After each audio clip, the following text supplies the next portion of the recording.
Bonjour, alors ce module s'inscrit dans la thématique de l'enseignement sur la prévention des infections associées aux soins et va donc concerner essentiellement la prévention des infections sur cathéters centraux et la prévention des pneumonies. Alors comme vous le savez, les patients de réanimation sont les plus exposés aux infections associées aux soins en raison de l'état critique et des dispositifs invasifs. Alors il y a un certain nombre d'infections, certaines au milieu sont spécifiques de la neuroréanimation, ce sont les infections sur DVE qui feront l'objet d'un enseignement à part, ainsi que dans d'autres modules, la prévention des infections respiratoires transmissibles, la grippe, le Covid et les autres. Nous allons donc nous focaliser sur la prévention des infections liées aux cathéters et aux pneumonies acquises sous ventilation mécanique. Alors d'abord, les bactériémies liées aux cathéters. Je vous rappelle très brièvement leur physiopathologie. Vous voyez que vous avez la peau, la veine, le cathéter, et que cette contamination peut se faire par voie exogène, manuportée, donc à partir des mains, ou à partir de la flore cutanée du patient, mais le plus souvent en verre, à partir d'une contamination du connecteur. Enfin, beaucoup plus rarement, il peut s'agir d'une colonisation hématogène, c'est-à-dire que le cathéter est contaminé lors d'une infection dans le sang d'une bactériémie. Alors, nous avons une politique de prévention qui fonctionne et je vous montre sur cette première diapositive l'état des lieux en 2019 qui est représenté sous forme d'une densité d'incidence que l'on exprime en bactériémie liées aux cathéters centraux, et donc nous avions une densité d'incidence en 2019 qui était proche de 5.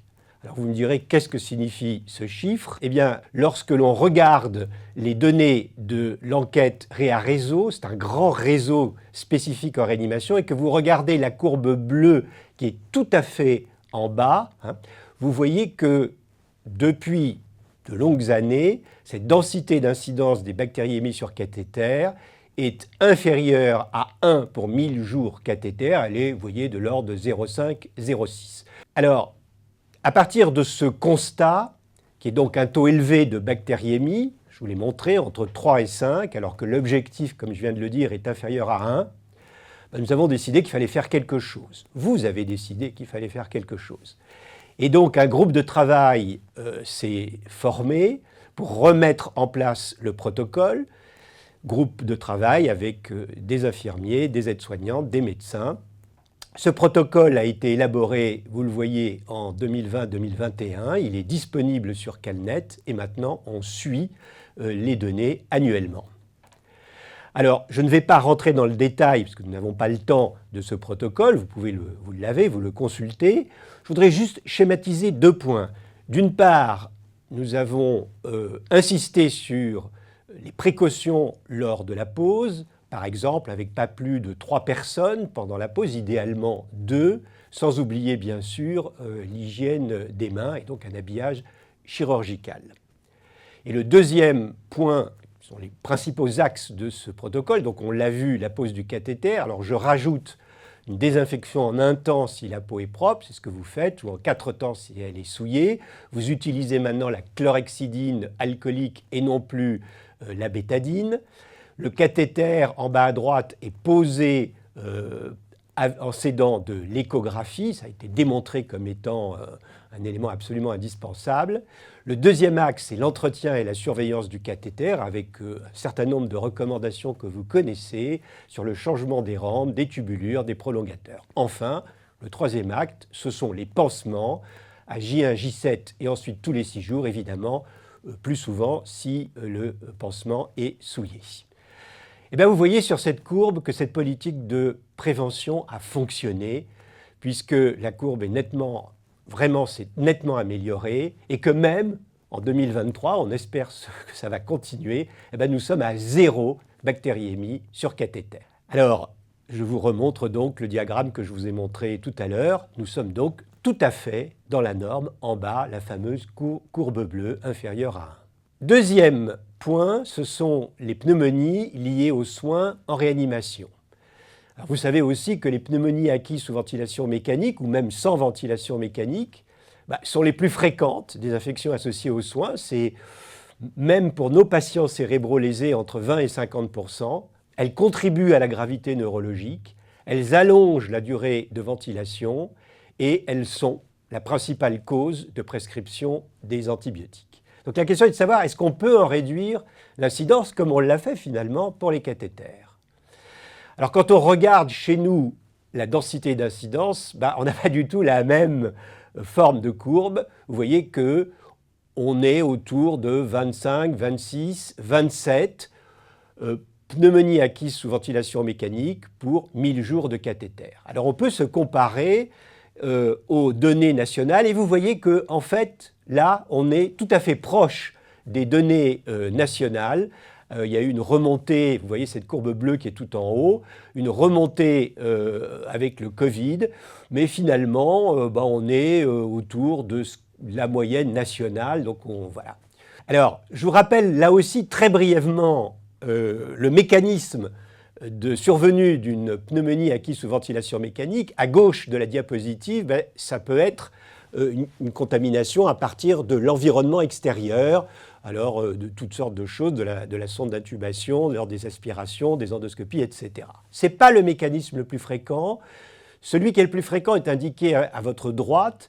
Eh bien, ce sont des bactéries qui sont chez le malade lui-même. Et les réservoirs, ce sont les réservoirs sinusiens. C'est d'ailleurs la raison pour laquelle vous ne mettez plus ou exceptionnellement des sondes par voie nasogastrique, mais par voie orogastrique.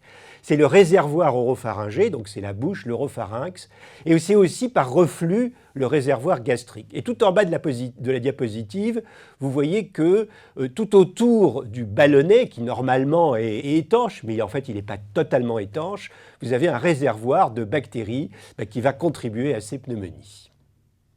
Alors les principaux facteurs de risque, j'ai sélectionné les facteurs pertinents pour les patients cérébraux lésés, parce qu'il y en a énormément, c'est les comorbidités, c'est la gravité de l'atteinte neurologique. Plus un malade est grave, c'est tout à fait intuitif, plus il y a des risques de pneumonie, la sédation profonde, et les nôtres peuvent être sédatés profondément, la curarisation, l'hypothermie ou le thiopental que nous utilisons quand il y a notamment une hypertension intracrânienne difficilement contrôlable, les échecs de l'extubation et l'auto-extubation, c'est pour ça qu'il faut être vigilant là-dessus, et le transport intra-hospitalier, c'est pour ça aussi qu'il faut mesurer les avantages et les inconvénients d'aller faire un scanner ou une IRM. Alors les principaux moyens de prévention sont résumés sur ce tableau. Je vous ai mis à gauche les mesures, à droite un petit commentaire rapide. Donc les mesures d'hygiène générale, bien sûr, ça toujours. Chez nous, il n'y a aucun problème pour mettre les patients en position semi-assise, ils le sont toujours pour les raisons que vous connaissez. La pression du ballonnet doit être supérieure donc, à 20 cm d'eau, il faut la contrôler, ça permet de réduire les fuites. Alors, il y a des dispositifs automatiques pour le faire, mais ça n'a jamais été démontré comme étant supérieur au contrôle manuel. La désédation dès que possible, mais ça, on n'y peut rien, ça dépend de l'état neurologique. D'éviter les auto-extubations et les échecs, c'est la surveillance, c'est parfois plus facile à dire qu'à faire. C'est d'intuber par la bouche, ça maintenant évidemment tout le monde le fait, mais surtout la sonde orogastrique pour réduire les sinusites. Je ne vais pas rentrer dans le détail, mais il y a un certain nombre d'études qui s'intéressent à donner des antibiotiques en prophylaxie, mais c'est discuté. Et enfin, et c'est le point par lequel je vais terminer, des soins de bouche de qualité. Alors, ces soins de bouche, il y a maintenant des études, et notamment celle-ci, qui est tout à fait récente, qui est ce qu'on appelle une méta-analyse. Donc, les auteurs ont regardé pas mal d'études, et ils ont remarqué que chez les patients sous ventilation mécanique, le brossage des dents est associé à une réduction d'environ un tiers des pneumonies, d'un tiers de la mortalité, ça peut paraître incroyable, et d'une diminution de la durée de ventilation mécanique et du séjour en réanimation. Pour cette raison, avec vous, nous avons décidé de mettre en place des kits tout prêts de soins de bouche. Alors, je ne vais pas rentrer dans le détail de ces kits, mais ils incluent le brossage des dents comme c'est réalisé ici. Et donc, le protocole a été élaboré récemment. En conclusion, vous avez vu que nous avons des bons résultats concernant les bactéries hémiliocathétères centraux, que nous devons rester vigilants sur le respect du protocole et se poser chaque jour la question du maintien ou non du cathéter. Deuxièmement, il y a encore des progrès à faire sur la prévention des pneumonies liées aux soins. dont une part malheureusement est sans doute difficilement évitable. Merci pour votre attention.